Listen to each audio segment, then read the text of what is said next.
This person behind me needs to back the f off, man. Seriously. I'm doing well over the speed limit here.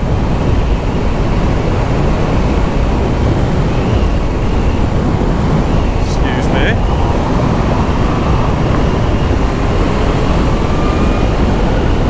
Yeah, how do you feel about that, you dickhead? For God's sake, what a moron. First of all, he gets really close to me. Then he decides to overtake me where you're not supposed to friggin' overtake. What an arsehole. Absolute arsehole.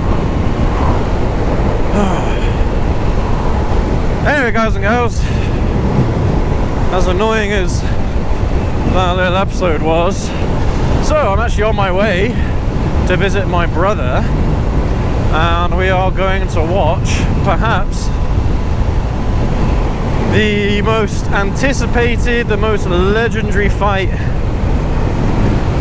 in this century, or at least one of the most legendary fights of the century. That's Joshua Usyk 2. Yeah, Anthony Joshua's going to try and retake his titles in this rematch. So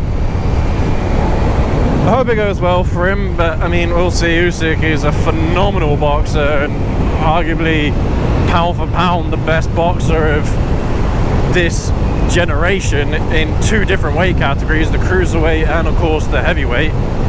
So yeah, we'll see how that all goes tonight. But yeah, we're rooting. I don't really care who wins. I am rooting for Joshua, but I don't really mind too much who wins, because especially with what's going on in Ukraine at the moment, you know, I do kind of want Usyk to win at the same time, just for that reason.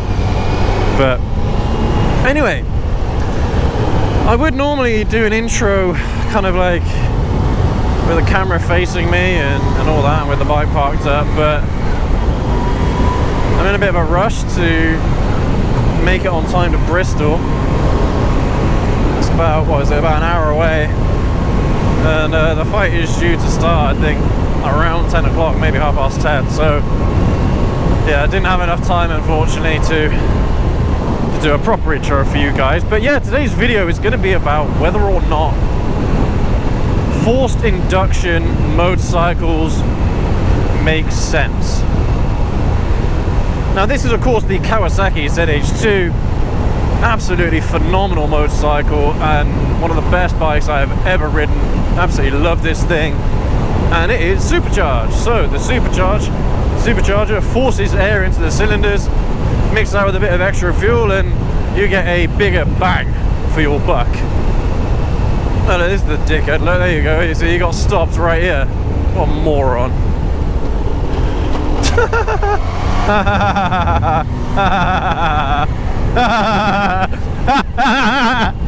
Okay, that's really tickled me. That's amazing. Oh, he was right up my ass, like all the way up this road, and yeah, look at that. I was able to filter and overtake him. Absolutely fantastic stuff. But yeah, so does forced induction on a motorcycle make sense? I mean, we're talking about turbochargers and superchargers.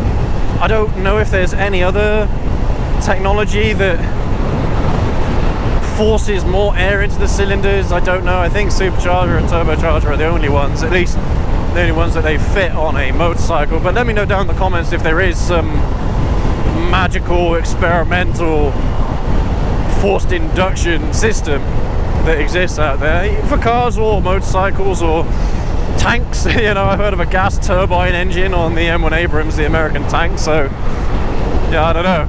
Let me know if that's anything interesting. I think we'd struggle to fit one of those on a motorcycle, but there you go. So does it make sense? Now, you don't see too many motorcycles that have superchargers or turbochargers. Famously, the H2 lineup, the ZH2 of course, the H2SX and the Ninja H2 and the H2R, they're all forced induction. They've got superchargers and what have you. So that's kind of like, I think, the most popular. There have been motorcycles in the past, and none of them are coming to my head at the moment, that have had turbochargers from the factory and stuff like that. But there aren't that many. It's kind of like I don't know, it's only been recently where Kawasaki at least have kind of taken it seriously, you know. But yeah, I mean, it's certainly one of those things that, let's get around this person here, why not?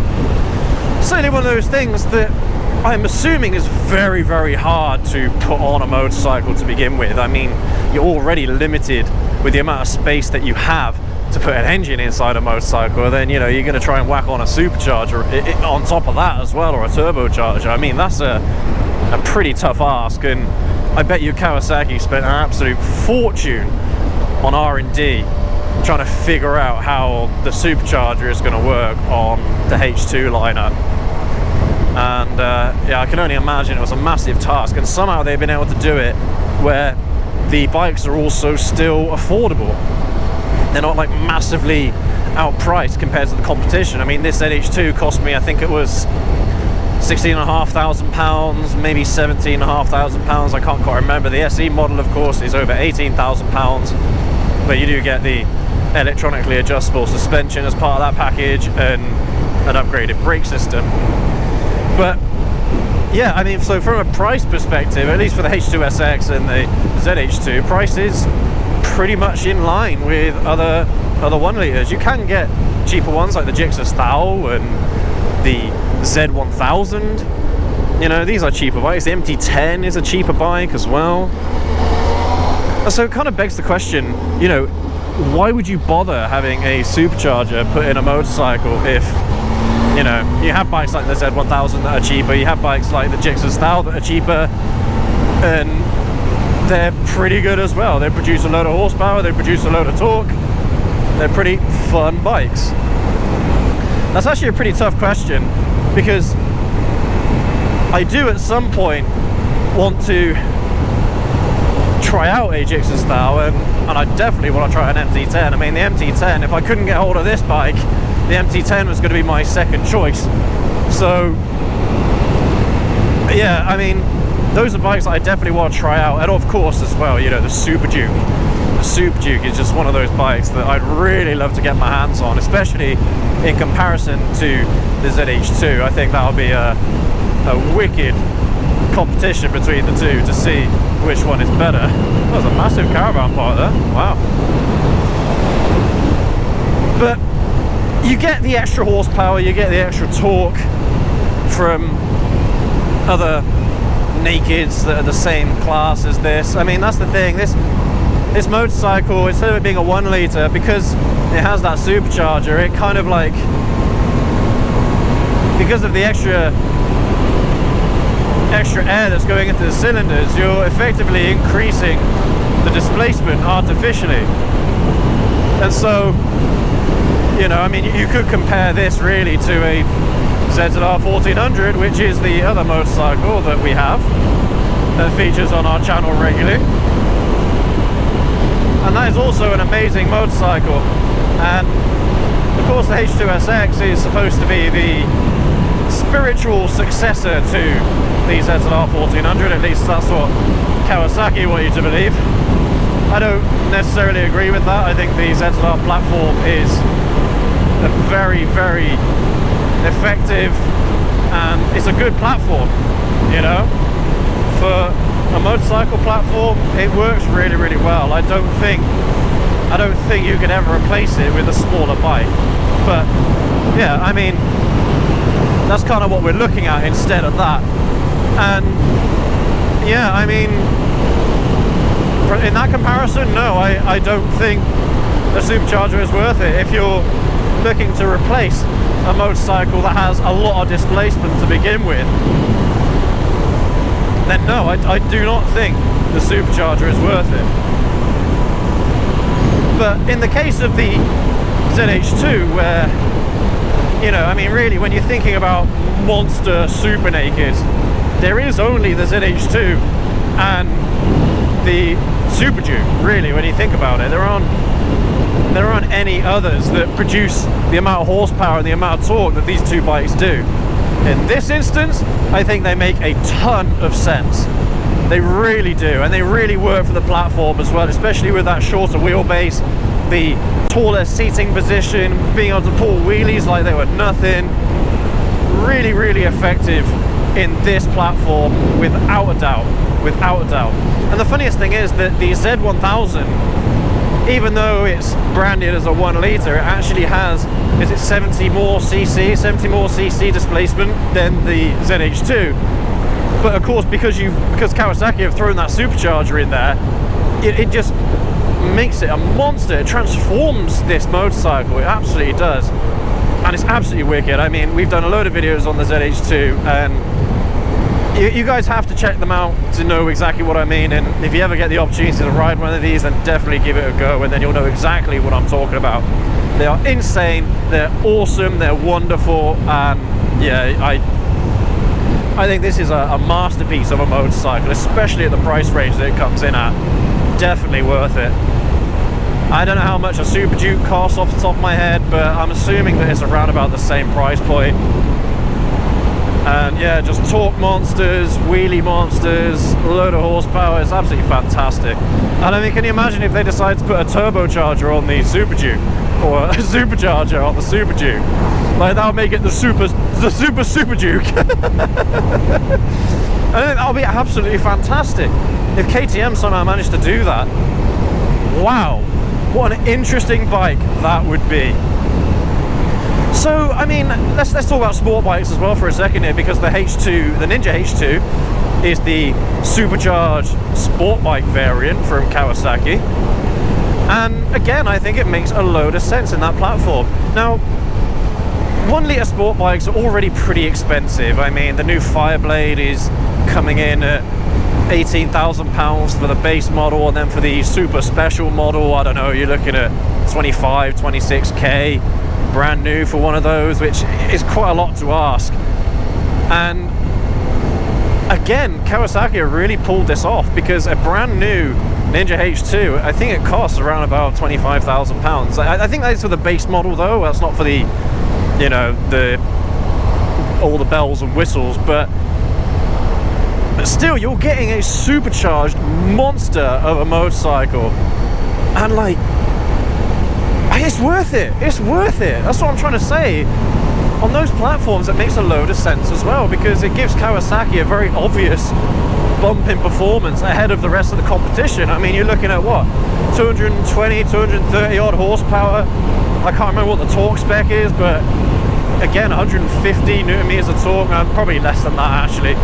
But yeah, you're looking at a load of torque, more torque than the competition, and more horsepower than the competition as well. Now, I think the Fireblade is the one that comes closest. I think, what is it, 220 horsepower, something like that, 215 horsepower, I can't remember exactly off the top of my head.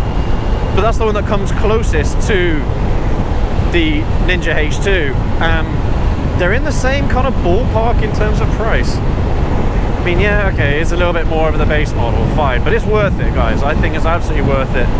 And these kinds of motorcycles, I mean, a lot of companies put in turbochargers in their cars and things to make them a bit more fuel efficient and what have you. That's not the case with these motorcycles. These motorcycles are totally tuned for performance, and if you pull that throttle back and you pull it a lot, you're going to drink fuel like no tomorrow. And that is one of the criticisms I've had of this motorcycle, is the fuel economy. But it doesn't matter to me that much, and you can still get pretty decent fuel economy out of this motorcycle if you ride it sensibly. You know, 45 mpg, maybe 150, 160 miles out of a tank, maybe even more than that, maybe up to 180 depending on how you ride it. But for me, the average is between 140 and 160 miles on a single tank. But it doesn't matter to me, that's the thing. The experience this motorcycle gives me more than makes up for that. And that's the thing, if you're not pulling the throttle on this bike, then what are you doing with it? You know? Like, that's what it's for, that's what it's meant to do. It's meant to launch you as fast as possible into the abyss. And the ZH2 definitely delivers on that front, that's for sure. But yeah, in my mind, guys, as much as the H2SX is a fantastic motorcycle and supposedly the successor to the ZZR 1400, I don't think it is a good replacement for that motorcycle, so I don't think it makes sense from that point of view. with that particular motorcycle for it to have a supercharger. I mean, yeah, it's a fantastic feature, but because it's quite a heavy bike and it's more of a touring bike, I don't think it makes the most of what the supercharger has to offer, whereas this bike does and the Ninja H2 do. So it makes a lot more sense on this bike and on the Ninja H2. And yeah, I mean, I'm looking forward to seeing if any other manufacturers decide to try and compete with Kawasaki on the forced induction front. I think that would be absolutely awesome and absolutely wicked, and they totally should do that. But that remains to be seen. I mean, the clock's ticking because electric is just around the corner, and we all know what's going to happen there. But you never know. I mean, electric they're going to have a lot of torque, so we will more than likely find electric to be faster than internal combustion. So we'll see what electric does. But yeah, I do love that this motorcycle is almost like a concept bike, you know, but in production, and I think that's absolutely wonderful. The fact that you can buy a motorcycle that is so unique is fantastic, absolutely fantastic. Yeah, it's great. It is really great.